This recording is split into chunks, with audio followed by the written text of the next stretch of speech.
Graça e paz, queridos. Primeira carta de Paulo a Timóteo. Nós vamos começar a leitura no verso 3. Como é que os seus filhos conquistam o seu coração? Ou como é que eles conquistam o que querem de você? Eles choram, eles gritam, eles pedem e pedem, eles imploram, eles apelam. Lá em casa, quando Sofia quer algo de mim, ela pede e pede de novo. E quando não consegue, ela apela. Ela faz o que chama de carinha de anjo. Pai, eu quero um chiclete, agora não. Pai, por favor, agora não. Pai, eu quero um chiclete, agora não. Pai, eu quero um chiclete. E aí quebra o coração do pai, a gente dá dois, 3 chicletes. Bia, outro dia estávamos no shopping, na livraria, e ela me trouxe esse cartão. Pai, eu tenho algo para você, preciso ler. Eu disse, tudo bem, filha, pode ler. E ela começou, pai, você é um super-homem, super legal, super-herói, super amigo, super especial. Eu estava quase chorando já. Filha, eu sou tudo isso mesmo. É, pai, mas eu não terminei. Aproveitando este super momento, eu gostaria de pedir um super aumento de mesada. Esperta, né? O que é que o seu filho faz para conquistar o que quer de você? Muitas vezes eles apelam. E o que isso tem a ver com o que vamos estudar? Muito. Pois estamos diante de apelos. Apelos de Deus. Deus também apela. Mas diferente dos seus filhos e diferente do seu coração, Ele não apela para conquistar algo para si. Como vamos ver neste texto, Ele apela para conquistar algo para nós, para o nosso coração, para conquistar algo que vai nos abençoar e nos encher de alegria. Quais são os seus apelos? Vamos ler. Primeira carta de Paulo a Timóteo, nós vamos ler do verso 3 ao verso 19. Texto sagrado, na versão que nós usamos aqui na igreja, a Nova Versão Internacional, diz assim: se alguém ensina falsas doutrinas e não concorda com a sã doutrina de nosso Senhor Jesus Cristo, e com o ensino que é segundo a piedade, a devoção, é orgulhoso e nada entende. Esse tal mostra o interesse doentio por controvérsias e contendas acerca de palavras, que resultam em inveja, brigas, difamações, suspeitas malignas e atritos constantes entre aqueles que têm a mente corrompida e que são privados da verdade, os quais pensam que a piedade, a religião, a devoção é fonte de lucro. De fato, diz Paulo, a piedade com contentamento é grande fonte de lucro, pois nada trouxemos para este mundo e dele nada podemos levar.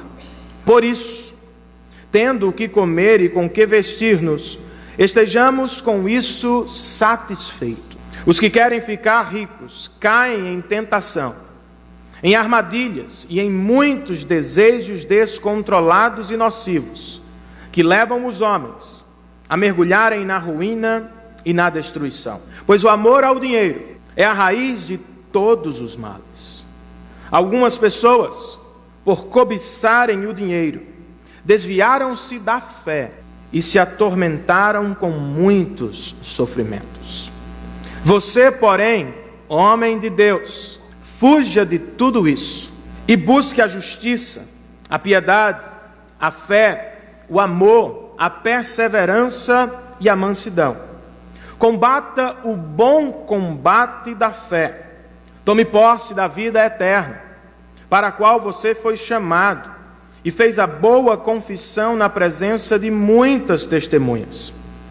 Diante de Deus, que a tudo dá vida, e de Cristo Jesus, que diante de Pôncio Pilatos fez a boa confissão, eu lhe recomendo: guarde este mandamento imaculado e irrepreensível até a manifestação de nosso Senhor Jesus Cristo, a qual Deus fará se cumprir no seu devido tempo.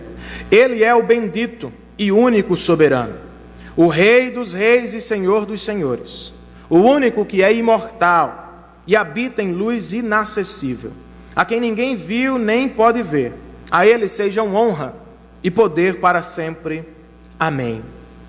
Ordene, verso 17, aos que são ricos no presente mundo, que não sejam arrogantes, nem ponham sua esperança na incerteza da riqueza, mas em Deus, que de tudo nos provê ricamente para a nossa satisfação.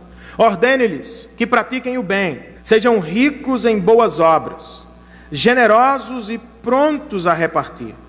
Dessa forma, eles acumularão um tesouro para si mesmos, um firme fundamento para a era que há de vir, e assim alcançarão a verdadeira vida. Vamos orar, queridos? Senhor, nós te damos graças por esta oportunidade que temos. Levantar a nossa voz em adoração, responder ao que o Senhor fez por nós. Muito obrigado também por tua palavra. Se não fosse a tua palavra, estaríamos como cegos na escuridão, tateando em busca da verdade. Obrigado porque, como diz esse texto, o Senhor habita em luz inacessível. Mas quando o Senhor deseja, se revela aos nossos corações, mediante a tua palavra. Foi por isso que o Senhor a deixou para nós, para nos dar revelação de quem tu és e daquilo que o Senhor espera de cada um de nós, da tua igreja. Fala aos nossos corações de maneira poderosa, e que não saiamos daqui como entramos, pelo poder da tua palavra e ação do teu Santo Espírito, que sejamos transformados, segundo a imagem do teu Filho, para a glória dele, Jesus Cristo, a quem amamos e adoramos. Amém. O que nós temos diante de nós hoje é uma carta pastoral, ou seja, ela foi escrita por Paulo, apóstolo, a Timóteo, seu filho na fé, um pastor de uma igreja na cidade de Éfeso. Paulo escreve a Timóteo, a fim de ajudá-lo na condução da igreja de Cristo. Ao longo desta curta carta, Paulo trata, por exemplo, da ordem do culto, da adoração, do que deve estar presente, do que não deve estar presente no culto. Ele trata também da ordenação ou das qualidades dos oficiais da igreja. Quem pode, quem não pode ser presbítero, diácono, quais são as qualidades exigidas, o que a igreja deve perseguir em seus oficiais. Ele trata também de grupos específicos, pobres, viúvas e um em especial, falsos pregadores. Talvez o assunto mais forte de todas as cartas pastorais de Paulo seja os falsos pregadores. Por que Paulo se preocupa com eles? Por exemplo, só nesta carta ele fala 3 vezes a seu respeito. Por quê? Porque Paulo sabe o quão perigoso é permitir a entrada de falsos pregadores com suas falsas mensagens. Sendo assim, depois de passear por esses temas importantes, Paulo chega ao último capítulo com apelos pastorais ao coração de Timóteo. Ele espera que Timóteo escute e responda prontamente a tudo o que escreveu, especialmente o que está no último capítulo. Mas talvez você esteja se perguntando por que estudar as palavras de Paulo a Timóteo. Se ela é uma carta pastoral, não deveria ser pregada para Renan? Não deveria ser pregada para os líderes da igreja? Certamente. Por que então pregamos também para a igreja? Porque o mesmo apóstolo, no verso 2 do capítulo 6, diz a Timóteo: Timóteo, ensina, reparte, prega tudo o que está aqui para a igreja do Senhor. Os apelos que Paulo faz a Timóteo são os apelos que Paulo faz à igreja de Éfeso. Os apelos que vamos ouvir do apóstolo são os apelos do seu coração para a nossa igreja, a igreja de Cristo espalhada pela face da terra, e estando sob inspiração, guiado, supervisionado, liderado pelo Espírito Santo. Na verdade, o que temos em mãos são os apelos do próprio Deus. Quais são os apelos de Deus para a sua igreja?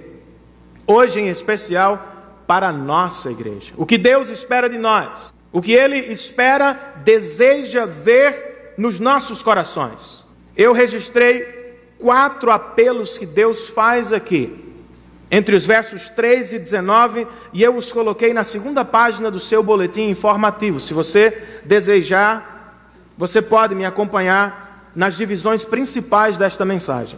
Primeiro apelo que Paulo faz, que Deus faz aos nossos corações. Paulo diz: Deus espera, irmãos, que sejamos cristãos cuidadosos. Cuidadosos com o quê? Com a sua palavra, com a sua doutrina, com o seu evangelho, com a sua verdade. Ele começa o nosso parágrafo falando sobre o perigo dos falsos mestres. Timóteo recebe esta mensagem, reparte essa mensagem e responde esta mensagem. Há pregadores falsos em volta da igreja, com mensagens falsas que perturbam a igreja. Tenha cuidado com a doutrina do evangelho. Quem são os falsos mestres? O que eles fazem? Paulo nos apresenta nos primeiros versos 3 posturas destes falsos mestres. Primeiro, ele diz que estes falsos mestres se desviaram da doutrina do evangelho. Se alguém ensina falsas doutrinas e não concorda com a sã doutrina de nosso Senhor Jesus Cristo, e com o ensino que é segundo a piedade, é orgulhoso e nada entende. Qualquer pregador que pregue outra mensagem que não a mensagem bíblica, a mensagem do evangelho, é falso e não entende das coisas de Deus. Primeira postura deles: se desviaram da palavra de Deus, se afastaram da sã doutrina do Senhor. O que é a sã doutrina do Senhor? Alguns poderiam dizer, são as palavras sobre Cristo, sobre a sua vida, sobre a sua história. Outros diriam, não, são as palavras do próprio Cristo. O que ele ensinou? Paulo diz, são as palavras dos apóstolos, a doutrina dos apóstolos. O Senhor disse, Jesus disse aos apóstolos: quem ouvir vocês, ouve a mim. Eu estarei com vocês, lembrarei vocês de tudo que eu lhes ensinei, e vocês terão autoridade para proclamar e escrever. Novo Testamento, doutrina dos apóstolos. Eles pregam o evangelho, explicam o evangelho e aplicam o evangelho. Qualquer profeta, pregador, mestre que se desvia do que está no Novo Testamento, saiba disso, é falso e não concorda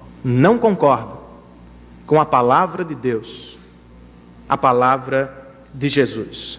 Uma outra postura deles, o que é que eles promovem com a falsa doutrina? O texto diz, eles, por um interesse doentio, por controvérsias e contendas acerca de palavras, resultam em invejas, brigas, difamações, suspeitas malignas e atritos constantes entre aqueles que têm a mente corrompida e são privados da verdade. Sabe o que os falsos profetas fazem com a igreja? Dividem a igreja, racham a igreja, semeiam contendas, confusão, inveja no coração do homem para com as coisas dos outros, brigas e competição por coisas terrenas, atritos constantes, racham a igreja, dividem a igreja do Senhor e se isolam como se tivessem a verdade. E por que eles fazem isso? Terceira postura deles, que revela a sua motivação.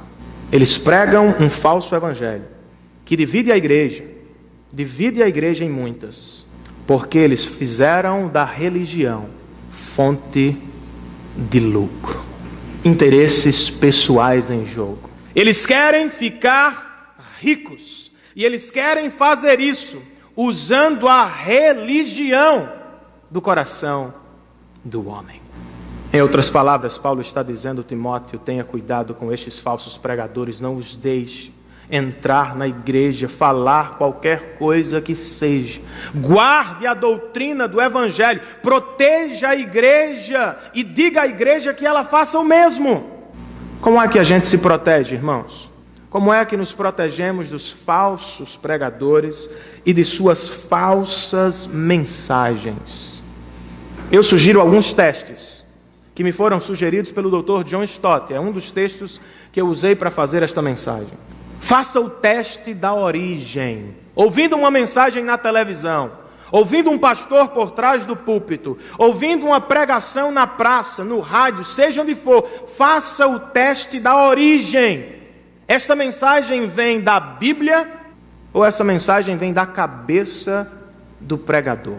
O pregador tirou a mensagem das Escrituras, você consegue perceber que é a Bíblia falando, não apenas retalhos, versos isolados, fora de contexto. Essa mensagem é a mensagem da Bíblia ou o pregador está pegando textos e fazendo uma mensagem própria para alcançar os corações? Quando Paulo foi a Bereia, os judeus sentaram para ouvi-lo e consultaram enquanto ele pregava. Verdade, está nas Escrituras. É isso que diz Isaías. É isso que prometeu Jeremias. Faça o teste da origem. Ouvindo pregações, faça o teste da substância, do conteúdo. É bíblico? É. Certo. Quem está no centro da mensagem? Deus ou o homem? Cristo ou os desejos terrenos dos homens? Ao ouvir estas mensagens, o seu coração deseja adorar a Cristo ou adorar a si mesmo? Fazer a obra de Cristo ou viver para o reino próprio? Substância. E faça o teste do resultado. As mensagens que você ouve divide igrejas ou une igrejas? Causa confusão nas mentes ou esclarecimento? Por que algumas igrejas não se unem às outras? Já se perguntaram? Por quê? Porque na inauguração de um grande templo há políticos, há empresários, mas não há pastores de outras igrejas. Por quê? Porque algumas igrejas não permitem que seus membros visitem outras igrejas. Porque algumas igrejas não permitem que seus membros frequentem os nossos seminários. Sabe por quê? Porque são homens cheios de si, que desejam lucrar com a religião do povo. E sabem que se os membros fizerem uma visita a outra igreja e ouvirem o Evangelho, não voltarão mais. Se forem ao seminário e ouvirem a palavra de Deus ser exposta, não voltarão mais. Então eles dizem, não pode. Não pode. Vão descobrir a verdade e vão abandonar a igreja que é fonte de lucro para muita gente. Isso não é novo, gente. Por exemplo, quando Paulo foi a Éfeso, esta cidade onde Timóteo é pastor, Atos capítulo 19, ele começou a pregar e os donos das lojas de artigos religiosos se revoltaram contra ele. Foram às autoridades públicas e disseram, Atos 19, você pode checar em casa. Vocês sabem que a religião é fonte de grande lucro para nós. E Paulo está dizendo aos homens que Deus não pode ser esculpido em pedra ou madeira, que isso não representa Deus. Vamos quebrar. Colocaram Paulo para correr. Simão o mago, Atos capítulo 8, um feiticeiro, vê as maravilhas que os apóstolos operam, se aproxima de Pedro e diz, Pedro, reparta esse poder comigo, eu preciso desse poder. E Pedro diz, arreda-te de mim. Sabe por quê? Pedro viu o coração dele. Ele ganhava dinheiro com a feitiçaria, agora ele queria ganhar dinheiro com o cristianismo. Ele queria usar o nome de Cristo no lugar do nome de outros deuses, para enganar o povo e conquistar seu dinheiro. Os tempos mudam, os problemas são os mesmos. Ainda há muitos falsos profetas usando o nome de Cristo para ficar rico com a religião do povo. Paulo diz, tenha cuidado com isso, proteja o seu coração disso. Posso ouvir um amém? Fui eu que inventei isso ou é a Bíblia, irmãos? Não são minhas palavras, são palavras inspiradas por Deus, escritas por Paulo. Segundo apelo que Paulo faz a Timóteo, que Deus faz a nossa igreja. O que Deus espera de nós, Deus espera que sejamos cristãos satisfeitos. Paulo diz: alguns querem fazer da religião fonte de lucro, e isso é inadmissível. Mas ele não diz que a religião não é fonte de lucro. É fonte de lucro. Não financeiro, não material, espiritual é sim. Por isso ele diz: de fato, a piedade, leia, devoção, amor por Deus e pelo reino de Deus, amor por Deus com contentamento é fonte de grande lucro. Em outras palavras, Paulo está dizendo: os homens estão procurando contentamento físico ou na matéria, e a religião não vai, ou o cristianismo bíblico não vai permitir isso. Mas o cristianismo tem contentamento, contentamento espiritual. E aí ele pinta dois retratos: o retrato do cristão satisfeito apesar das circunstâncias, e o retrato do ganancioso que jamais se satisfaz com o que tem. Primeiro, diz Paulo, foto do cristão satisfeito: nada trouxemos para este mundo, e dele nada podemos levar. Timóteo, diga à sua igreja: a nossa saída é idêntica à nossa entrada. Deste mundo nós não levamos nada. É melhor que façamos a viagem leves. Leves. Vida simples. Por quê? Diz Paulo: por isso, tendo o que comer e com o que vestir-nos, estejamos com isso satisfeitos. Seja o que for que Deus nos permitir e nos der, estejamos satisfeitos com isso. Por quê, irmãos? Para os filósofos da época de Paulo, havia um contentamento pessoal internalizado. Os estoicos, por exemplo, diziam: você pode ser satisfeito consigo mesmo, você não precisa de nada externo. Algumas religiões orientais ainda usam os mesmos princípios. Cale-se, faça determinada posição e você vai estar satisfeito consigo. Paulo diz: isso é impossível. Não fomos feitos para isso. Mas podemos ser satisfeitos em Cristo Jesus, que nos é suficiente. Não é autossuficiência, é suficiência em Cristo Jesus. Então, quer tenhamos muito, quer tenhamos poucos, estejamos satisfeitos porque temos a Cristo. Retrato do ganancioso insatisfeito. Perigos: os que querem ficar ricos. Olha o que acontece com quem ambiciona, deseja, faz da riqueza seu Deus. Os que querem ficar ricos caem em tentação. Eles oram a oração do Pai Nosso: Senhor, não nos deixeis cair em tentação. Mas eles mesmos se colocam na tentação por seu desejo ganancioso de tirar do outro, de roubar o outro, de pisar o outro, a fim de conquistar aquilo que é seu Deus. Além disso, eles caem em armadilhas e em muitos desejos descontrolados e nocivos. Sabe o que Paulo está dizendo em outras palavras? Riqueza é como uma droga. Faça dela o seu Deus e você estará viciado em buscar aquilo que jamais satisfaz o seu coração.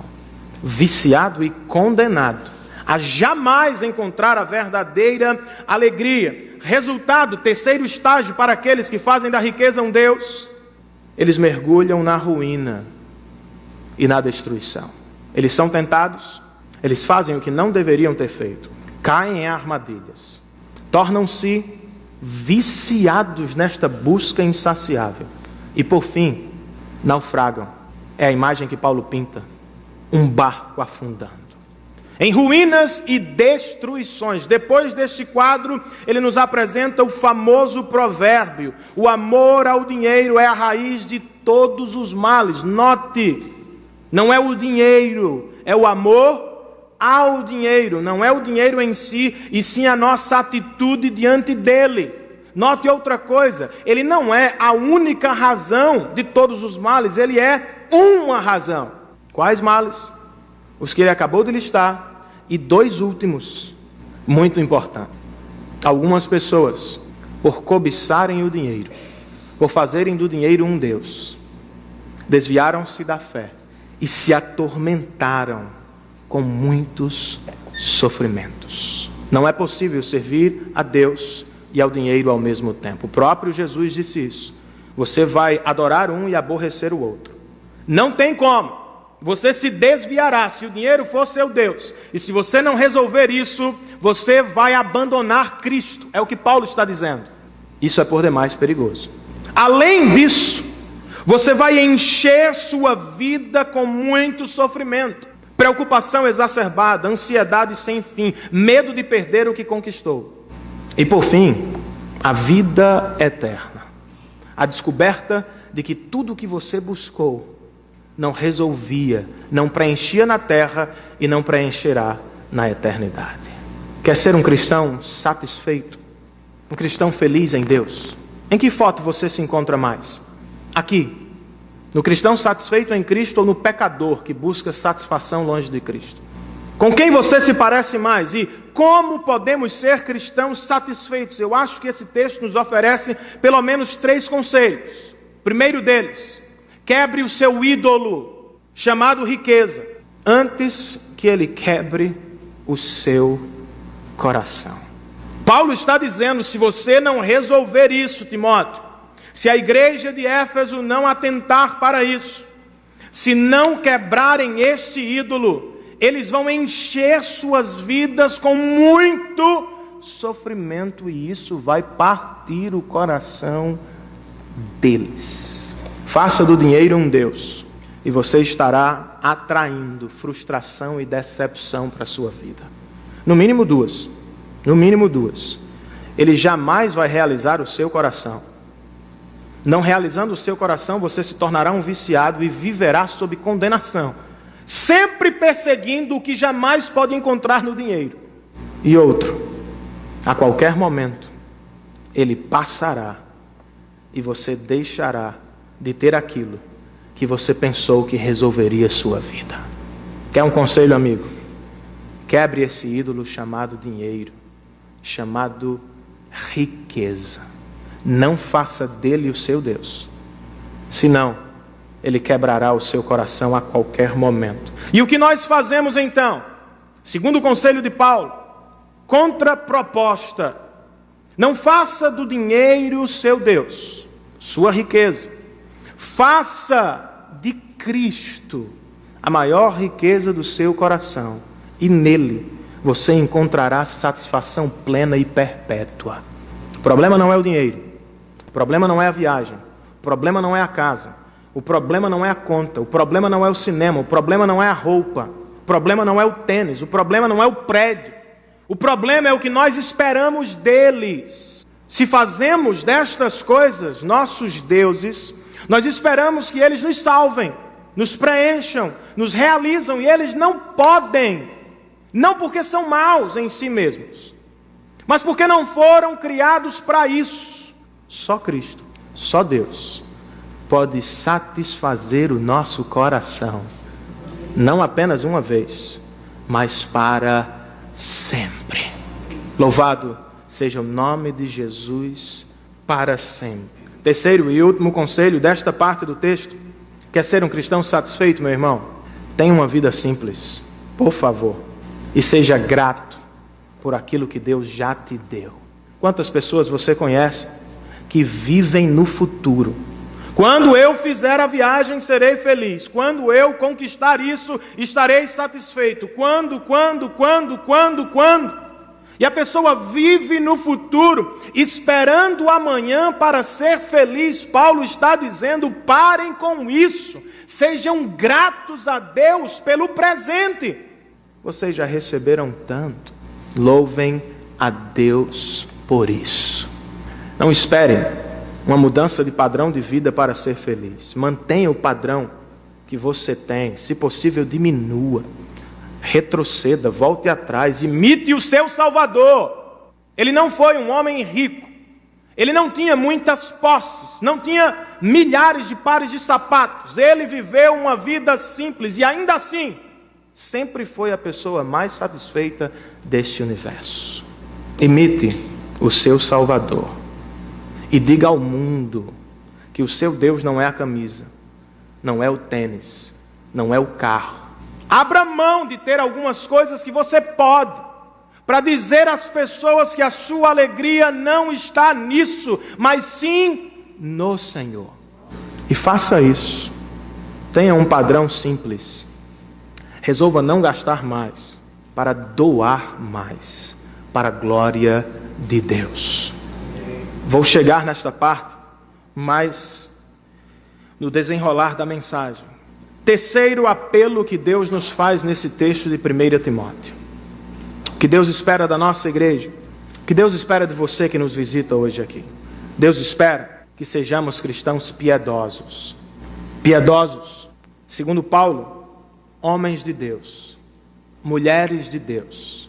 Por piedade entenda devoção, amor pelas coisas do Senhor, paixão por Deus, desejos ardentes por sua causa. Deus espera que sejamos cristãos assim, mais preocupados com Ele e com o seu reino do que com nós mesmos e com o nosso reino. E ele começa dizendo no verso 11, apresentando-nos um contraste e uma ordem. Você, porém, homem de Deus, homem piedoso, homem cristão, homem que ama a Deus, mulher que ama a Deus, abandone algumas coisas e busque outras. Fuja de tudo isso. Ganância, ambições materiais que matam, enganação, mentira, falsidade. Fuja disso, Timóteo. Abra mão disso, mas agarre outras. Busque a justiça, a piedade, a fé, o amor, a perseverança e a mansidão. Abandone o desejo pelo que é do outro. Abandone a competição que rouba, que pisa, que humilha. Abra mão disso nos relacionamentos e haja com justiça, ainda que você seja o perdedor. Em vez de fazer da riqueza o seu Deus, Timóteo, seja um homem piedoso, persiga isso, busque isso, faça de Deus o seu verdadeiro Deus. Abandone a desconfiança, abandone os atritos, abandone a competição que esmaga o outro e tenha fé. Fé em quê, Timóteo? Fé no Deus que cuida da tua vida. Você não precisa roubar, você não precisa tirar, você não precisa levar vantagem, você não precisa pisotear. Deus cuidará de você, Timóteo. Persiga o amor, Timóteo. Em vez de desejar o que é do outro, em vez de desejar ser rico com aquilo que é do outro, persiga o amor, imite o seu Salvador. Abra os braços de Timóteo e apresente-se como um cristão que ama sacrificialmente. Tenha perseverança, espere com paciência no Senhor e seja manso, paciente e gentil com o seu próximo. Em vez de atritos e confusão, tenha paciência com os seus irmãos. Deus tem paciência com você. Isso é a ética do Evangelho, irmãos. O que Deus espera de nós na prática. Alguém alcançado pelo Evangelho busca estas coisas, mas não somente isso. Paulo diz a Timóteo: lute pela verdade, pelo Evangelho, combata o bom combate da fé. Eu sei que muitas pessoas não gostam de discussão religiosa. Não gostam, por exemplo, quando eu falo de A, de B ou de C. Paulo está dizendo aqui: fique de pé, Timóteo, abra o peito e defenda o Evangelho de Cristo com coragem. Brigas são feias, ninguém gosta, a não ser os lutadores de MMA que lucram com isso. Paulo está dizendo: entre no octógono da fé, meu irmão. Se um lobo aparecer na televisão enganando o seu rebanho, diga ao seu rebanho: ele é falso. Está me entendendo, meu irmão? Conheça o Evangelho que você prega, Timóteo, e o defenda com unhas e dentes. Combata o bom combate da fé. Não apenas isso, Timóteo. Quer ser um homem piedoso, um homem de Deus? Conheça o Evangelho intelectualmente, mas desfrute do Evangelho no seu coração. Quer ser um homem de Deus? Tome posse da vida eterna, para a qual você foi chamado e fez boa confissão na presença de muitas testemunhas. Sabe o que é isso? Timóteo, não pregue apenas o Evangelho, não conheça apenas o Evangelho, desfrute do Evangelho no seu coração, sinta os seus benefícios, os seus resultados imediato. Espera aí, Timóteo é pastor. Segundo Paulo, um dia ele fez uma confissão pública diante da igreja. Mas Paulo está exortando Timóteo, tome posse da vida eterna. Ele não está falando do futuro, gente, de duração. Ele está falando aqui de qualidade. Jesus disse, a vida eterna é esta, que conheçam a ti que me enviastes e ao teu filho. Paulo está dizendo, Timóteo, não é possível se separar de Deus. Não é possível deixar de ser salvo. Mas é possível perder os seus benefícios, a delícia da salvação, o gozo da salvação. Tome posse disso, Timóteo. Conheça o Evangelho, mas desfrute dos seus benefícios agora. Até mesmo Timóteo precisa de incentivos.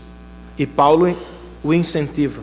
Apresenta dois: a presença de Deus e a de Cristo e o retorno de Cristo. Diante de Deus, que a tudo da vida, e de Cristo Jesus, que diante de Pôncio Pilatos fez a boa confissão, eu lhe recomendo, guarde este mandamento imaculado e irrepreensível. Timóteo, eu vou te incentivar com esta notícia: você está sempre na presença de Deus. Você não entra e sai, você não vai e vem. Se você está em Cristo, Timóteo, você está sempre na presença de Deus, aquele que dá tudo, aquele que a tudo dá vida. Timóteo, não tenha medo, Ele estará com você. E outra coisa, Cristo estará com você. Cristo, que na sua hora difícil deu sua confissão diante de Pôncio Pilatos. Olhe para Ele, imite o seu Salvador, coloque-se de pé, enfrente a batalha e seja fiel. Ele estará com você. Mas não fique apenas no presente, Timóteo. Vou te incentivar com outra maravilhosa verdade. Guarde este mandamento imaculado e irrepreensível até a manifestação de nosso Senhor Jesus, a qual Deus fará se cumprir no seu devido tempo. Em outras palavras, Timóteo, aguenta firme. Deus está contigo, Cristo está ao teu lado, e Ele está a caminho para buscar a igreja. Segura aí, Timóteo. Defende o Evangelho. Coloca a tua cabeça, se levanta. Seja um homem de Deus, mas tenha fé. Ele voltará para buscar a sua noiva. Depois de tudo isso, como Paulo sempre faz em suas cartas, ele irrompe em louvor. Diante de tudo isso que ele fala sobre Deus e sobre o seu Evangelho, Paulo fica de joelhos, se prostra e canta. Este Deus é o bendito e único soberano, o Rei dos reis e o Senhor dos senhores. Timóteo, o nosso Deus é invencível. César está no trono, ele se chama de Deus, mas saiba, no trono do universo, quem se assenta é o Deus da igreja. Timóteo, cante a este Deus que é único, imortal. A ideia aqui é de eternidade e imutabilidade. Os homens mudarão contigo, Timóteo. A perseguição vai oscilar. A igreja pode retroceder, pode enfraquecer, mas saiba disso, Timóteo, Deus não muda. Ele é o mesmo ontem, hoje e será para sempre. Timóteo, este é o Deus que habita em luz inacessível. Paulo está cantando uma canção talvez da igreja de Éfeso. Ele habita em luz inacessível, e a quem ninguém viu e nem pode ver. O que é isso, gente? Ele é incompreensível muitas vezes, como cantamos.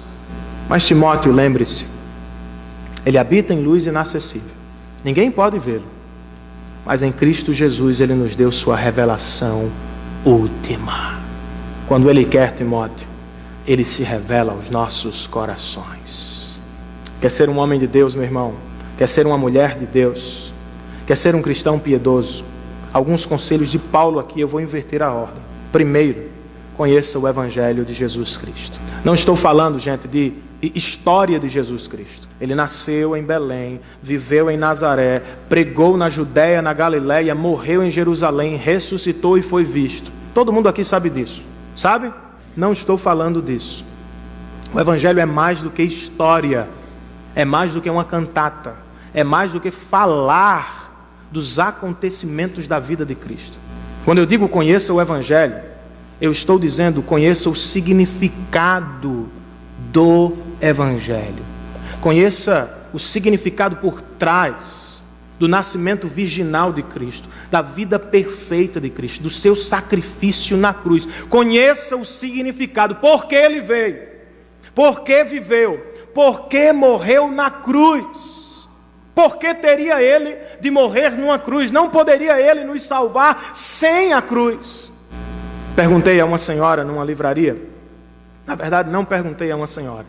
Ela que se aproximou. Eu estava com um jovem, ele me perguntou, me pediu uma indicação de um livro e eu estava com ele na livraria quando vi o livro do Dr. R.C. Sproul, intitulado Salvos de Quê? Tomei o livro da prateleira e disse: meu irmão, eis um livro excelente para os primeiros passos na fé. E aí eu li as teses do livro, na contracapa. Somos salvos por Deus, somos salvos para Deus e somos salvos de Deus.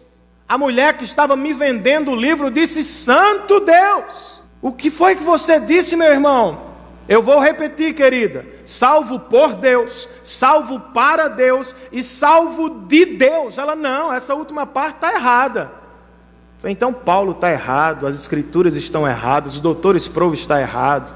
Salvo de quê? Dr. Sproul escreve esse livro porque ele estava caminhando na faculdade teológica quando um aluno se aproximou dele e disse: doutor, nós somos salvos de quê, doutor?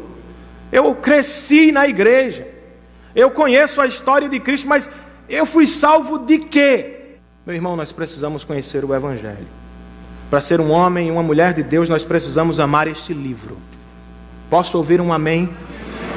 Se você não ama este livro, comece a orar hoje, porque uma marca de um genuíno cristão é o amor pela santa palavra de Deus. Se você passa uma semana sem tocar este livro, se você deixa o livro de Deus em qualquer lugar e isso não incomoda o seu coração, tem problema espiritual. Ou você não é salvo, ou você está se desviando do verdadeiro Evangelho. Ore! Como é que você pode dizer que ama a sua esposa sem conhecê-la? Você não sabe do que ela gosta, você não sabe do que ela quer no dia do seu aniversário, você não sabe onde levá-la. Como é que você pode dizer que ama a Deus sem conhecê-lo? Quer ser um homem de Deus? Ame as Escrituras. Quer ser um homem de Deus, uma mulher de Deus? Faça mais do que isso. Desfrute dos seus benefícios. Não apenas entenda o Evangelho intelectualmente. Alguns seminaristas entendem até demais. Mas quando falam do Evangelho, parece que estão falando da parede. Não sentem nada no coração. Essa foi a crítica de Albert Einstein, em sua época, para alguns pastores.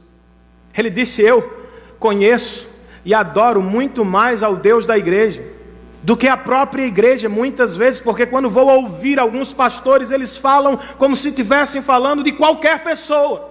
E quando eu estudo o universo, eu fico maravilhado com o ser que arquitetou tudo isso. Não há verdadeira religião sem emoção, sem sentimentos, sem paixão. Sabe o que precisa acontecer conosco? O que aconteceu com os discípulos quando Jesus estava na estrada de Emaús. Lembram disso? Lucas capítulo 24. Jesus somente falava das Escrituras. O texto diz que Jesus falava do Antigo Testamento apontando para a sua morte. E quando ele se ausentou, os discípulos disseram: não ardia o nosso coração enquanto ele nos falava a palavra de Deus? Pedro desistiu da missão. Pensou que Jesus estava sepultado. Voltou a pescar. João, já nos finalmente, está com os discípulos em alguma praia da Galileia. De repente, Jesus se apresenta na praia. Ordena que eles joguem a rede, do outro lado eles pegam peixes e Pedro percebe: ei, é Jesus. O que foi que ele fez, gente? Ele mergulhou. O barco ia voltar para a praia. Por que ele não esperou? Ele não aguentou. Ele amava a Cristo. Seu coração saltou de alegria, como um pai que quando volta de viagem quer encontrar seus filhos, como alguém que volta de uma guerra para encontrar sua amada. Quando Pedro viu a Cristo, ele saltou do barco e foi nadando como estava. Por quê? Porque o seu coração amava o Salvador. Não podemos apenas conhecer o Evangelho intelectualmente, nós precisamos sentir o poder do Evangelho no nosso coração. O Evangelho não é apenas algo passado ou futuro.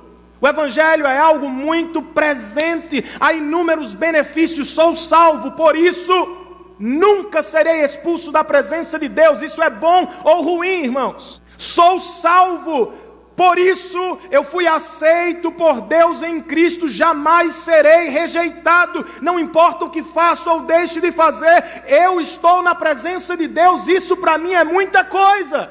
Sou salvo e estou sob os olhares do Todo-Poderoso a qualquer momento do dia.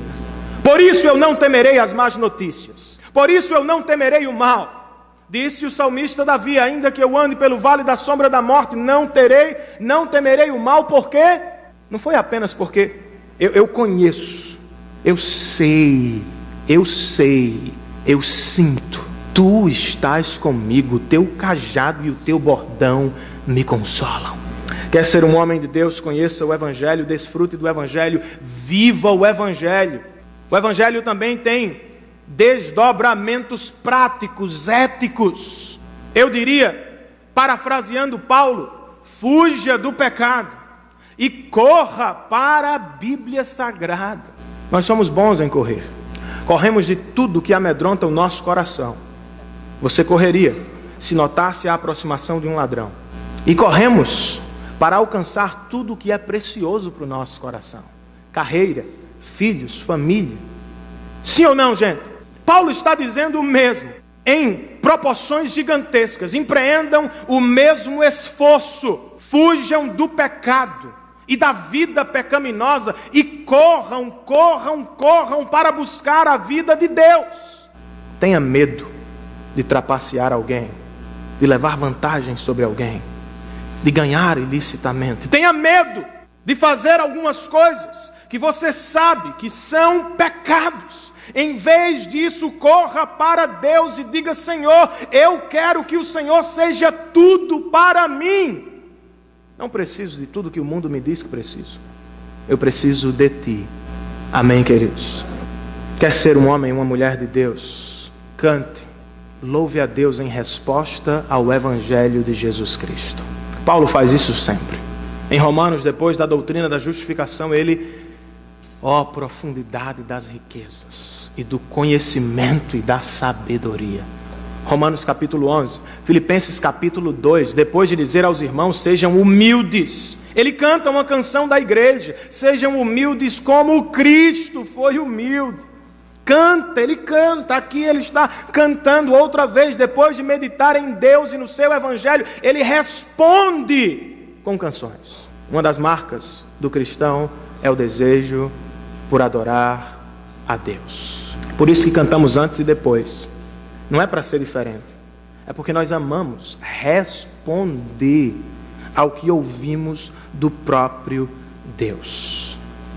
Adorar é responder ao Deus que conhecemos e ao que Deus fez por nós em Cristo Jesus. Amém, queridos? E por fim, o quarto e último apelo que o apóstolo faz à igreja de Éfeso, Deus faz à igreja do bairro dos Estados. O que Ele espera de nós? Ele espera que sejamos cristãos generosos. Se o dinheiro é Deus e você tem medo de participar, de doar, de ofertar, talvez Ele esteja no lugar do verdadeiro Deus. O que temos no último parágrafo é outra vez Paulo falando sobre a riqueza. E eu sei disso porque aqui há um adjetivo rico, há um substantivo riqueza, há um advérbio ricamente e há uma expressão verbal: sejam ricos. É outra vez Paulo falando sobre riquezas. Agora há um grupo diferente. Naquele primeiro parágrafo ele falou aos que querem ser ricos. Tenham cuidado. Agora ele fala aos que são ricos, ou pelo menos aos que pensam que são ricos. Como eles devem viver? Cristãos. Paulo dá uma instrução negativa e positiva. Em outras palavras, ele fala sobre o perigo da riqueza e os deveres do rico, do cristão rico. Primeiro, os perigos. Ordene, exorte, diga à igreja. Ordene aos que são ricos no presente mundo que não sejam, o que é que está na sua Bíblia aí, meu irmão? Arrogantes. A riqueza tem este poder maligno de gerar orgulho no coração e de sugerir a sua superioridade. Paulo diz aos cristãos: tenham cuidado com a riqueza. Não sejam arrogantes como o próximo. Segundo perigo: não ponham sua esperança na incerteza da riqueza. Não esperem demais dela. Ela é incerta. Jesus disse no Sermão da Montanha que por uma tragédia da natureza ou um ladrão nós poderemos perder tudo. Paulo diz aqui: não espere demais do dinheiro. Ele nem pode resolver tudo, e você não sabe por quanto tempo terá da maneira que o tem hoje. Se não devemos colocar nossa esperança no dinheiro, se não devemos confiar no dinheiro, fazemos o quê? Paulo diz: confie em Deus, que de tudo nos provê ricamente para nossa satisfação. Não confie no dinheiro, confie no Deus Todo-Poderoso que cuida da sua igreja. Deveres dos ricos, deveres de quem tem dinheiro. Paulo diz: ordene-lhes que pratiquem o bem, sejam ricos em boas obras, generosos e prontos a repartir. Dá para você? Veja que Paulo não está dizendo sejam preguiçosos. Vocês já têm o bastante, sejam preguiçosos. Fiquem em casa jogando Xbox. Não saiam mais para trabalhar, vocês já têm de tudo. Ele não está dizendo isso. Ele não está dizendo não conquistem mais. Ele não está dizendo é pecado conquistar mais.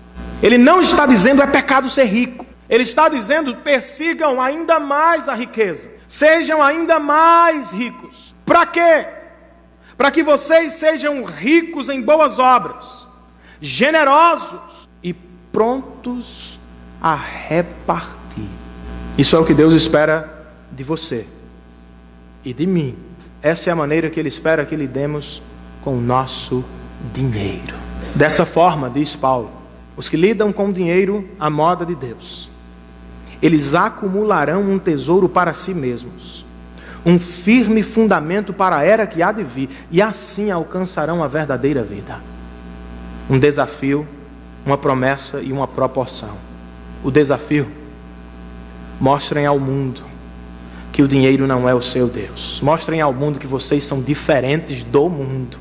Doem, repartam, diminuam o padrão, gastem menos. E provem ao mundo que o dinheiro não é o Deus de vocês. Desafio, promessa. O reino futuro estará sendo preparado para vocês. E quando chegar lá, vocês terão um tesouro inigualável. A presença de Deus para sempre. Mas isso não é apenas futuro.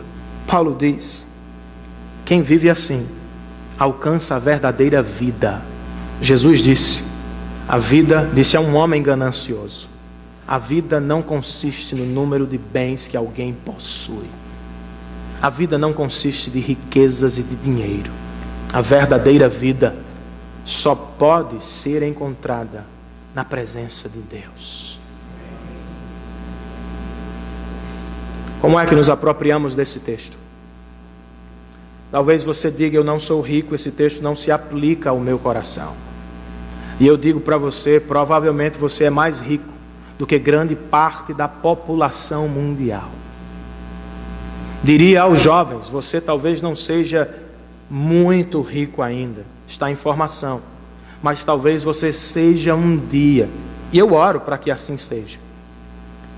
Digo aos que pensam e que são ricos às vezes, os que têm provavelmente mais do que a maioria, conquistaram por graça de Deus, mais do que muitos. Como devemos viver? Queremos ser cristãos piedosos, queremos ser cristãos bíblicos. Tenhamos cuidado com a arrogância. O dinheiro vai dizer que você é melhor, que você é superior, que você é especial. Vai sussurrar no seu coração. E você percebe a arrogância no seu olhar, muitas vezes, para outros. Eu olhei para quem me serve como inferior, para o meu trabalhador, para o meu amigo. Você vai sentir a arrogância neste sentimento de superioridade. Eu tenho porque sou inteligente. Eu tenho porque sou trabalhador. Eu tenho porque sou melhor. Irmão, se isso acontece com o seu coração, e eu não tenho dúvidas de que isso acontece com todo ser humano em algum ponto de sua história, tenha cuidado com a arrogância. Como é que você trata da arrogância? Lembrando o seu coração o Evangelho de Jesus Cristo. Você ainda se lembra de quem era antes de Cristo? Você poderia até ser rico financeiramente falando, mas segundo as Escrituras você era paupérrimo, você era pobre, você não tinha nada para oferecer, você estava sob condenação eterna e era pobre para sempre. Como foi que Cristo tratou você? Com indiferença? Com arrogância? Humilhando você? Pisoteando você? Foi assim que Ele tratou você? Não. Segundo aos Coríntios capítulo 8 nos diz que Cristo, por sua graça, se fez pobre para tornar os pobres ricos em Deus para sempre. Escrevendo aos Filipenses, Paulo diz no capítulo 2, não tratem os irmãos com arrogância, mas sim com humildade, e os tenham por superiores, não apenas para serem bonzinhos. Façam isso porque Cristo fez isso com vocês. Ele se humilhou, diz Paulo, tomou forma humana, forma de servo, obedeceu até a cruz para nos dar a salvação. Se você foi alvo do Evangelho, o que Paulo está dizendo aqui é: não trate o outro com arrogância, porque você não foi tratado assim. Responda ao outro como você ouviu de Deus. Amém, queridos? Segundo conselho, desconfie da riqueza e ponha sua esperança em Deus. Ela não estará aqui para sempre e ela não pode dar o que promete. As revistas que você lê dizem o contrário. As programações que você assiste dizem o contrário. As pessoas com quem você trabalha pregam o contrário. São fiéis do dinheiro e da riqueza. Se você tiver, você será feliz. Se você conquistar, você estará satisfeito. Se você chegar no topo, você terá tudo o que precisa. Não acredite em tudo que você escuta. Desconfie da riqueza.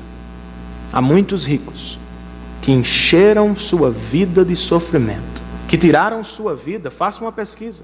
Google, última recessão norte-americana. Quantos não tiraram sua vida?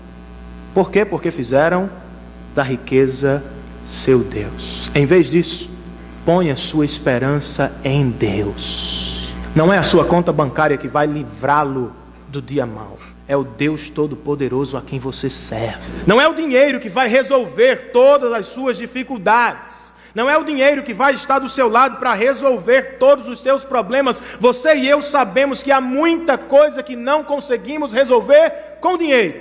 Mas aqui Paulo diz: põe a sua esperança em Deus, que de tudo nos provê ricamente para a nossa satisfação. É o que Jesus nos disse no Sermão da Montanha: busquem o seu reino e a sua justiça, e todas as outras coisas lhes serão acrescentadas. Façam de Deus a sua riqueza, e Ele cuidará de todas as vossas necessidades.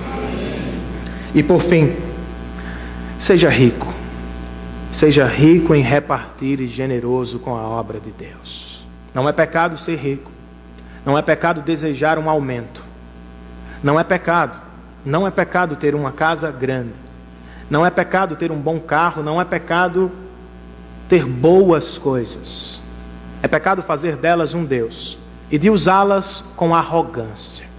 Quer um novo emprego? Quer passar no concurso? Quer ser um bom profissional? Por que você quer isso? Uma pessoa sem Cristo diria: eu quero isso para a minha família. Eu quero isso para o futuro dos meus filhos. Eu quero isso para o bem-estar da minha casa. Certo? E talvez você diga: isso é muito bom.